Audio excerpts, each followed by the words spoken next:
Hello all, welcome to Kittu blogs. Today recipe చిక్కుడుకాయ గింజల కూర అండి. చాలా ఈజీగా అయిపోతుంది.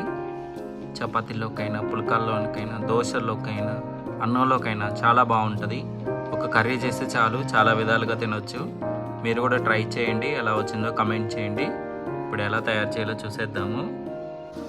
చిక్కుడుకాయ గింజల కూరకి కావాల్సిన ఇంగ్రీడియంట్స్: ఆనియన్స్ ఇలా సన్నగా తరిగి పెట్టుకోండి, పచ్చిమిర్చి ఒక 2 తీసుకోండి, కరివేపాకు తీసుకోండి, ఒక 3 టమాటాలు ఇలా సన్నగా తరిగి పెట్టుకోండి, చిక్కుడుకాయ గింజలు 1 కప్పు, ఇవి పోపు గింజలండి, 1 టేబుల్ స్పూన్ అల్లం వెల్లుల్లి పేస్టు, ఉప్పు తగినంత, కారం తగినంత, ధనియాల పొడి 1 table spoon, 1 table spoon garam masala, కొంచెం పసుపు.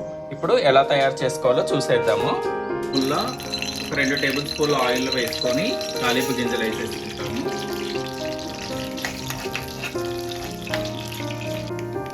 తాలింపు వేగిందండి. ఇప్పుడు ఆనియన్స్, పచ్చిమిర్చి, కరివేపాకు వేసేసుకున్నాము.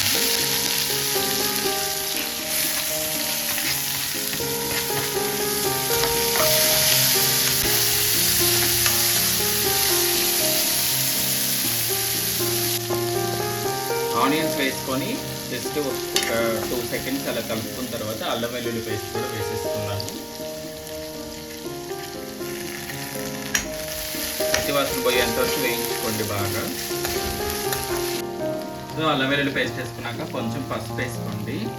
కొంచెం పసుపు వేసుకున్నాక చిక్కుడు గింజలు వేసేసుకున్నాము. ఇవి నూనెలో కొంచెంసేపు వేయించుకుంటే బాగుంటాయి. ఇవి లేతవి నేను తీసుకుంది, ముదురువి ఏం తీసుకోలేదు. చిక్కుడు గింజలు కొంచెం లేతవి తీసుకుంటే బాగుంటాయి, మెత్తగా చపాతీలోకైనా అన్నంలోకైనా. కొంచెం ఇలా తిప్పుకొని ఒక 2 మినిట్స్ ఆగాక టమాటాలు వేసేసుకున్నాము. నూనెలో బాగా మగ్గుతాయి కొంతసేపు గింజలు. ఇలా బాగా మీడియం ఫ్లేమ్లో ఒక 2 మినిట్స్ మగ్గనిచ్చుకోండి. కొంచెం కలర్ చేంజ్ అవుతుంది. సో దాని తర్వాత టమాటాలన్నీ వేసేసుకున్నాము.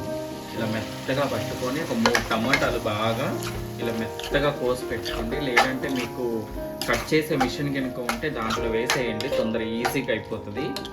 సో ఇప్పుడు సాల్ట్ యాడ్ చేసుకున్నాము.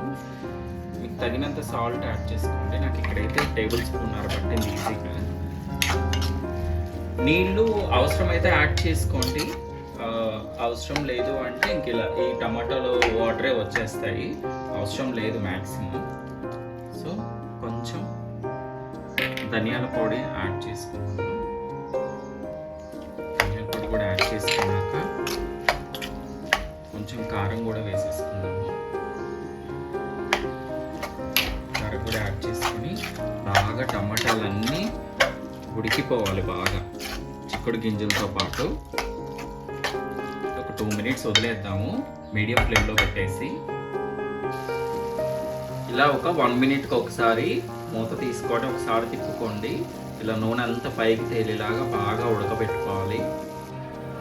సో ఇలా నూనె అంతా పైకి తేలిన దాకా ఉంచుకున్న తర్వాత ఉడికినట్లయింది, అయిపోయింది కూర. ఇప్పుడు గరం మసాలా వేసుకుందాము. కొత్తిమీర కూడా వేసేసుకోండి. వేసుకొని జస్ట్ ఒక 1 మినిట్ ఉంచుకున్న తర్వాత స్టవ్ ఆఫ్ చేసేసుకోండి. చిక్కుడుకాయ గింజల కూర రెడీ.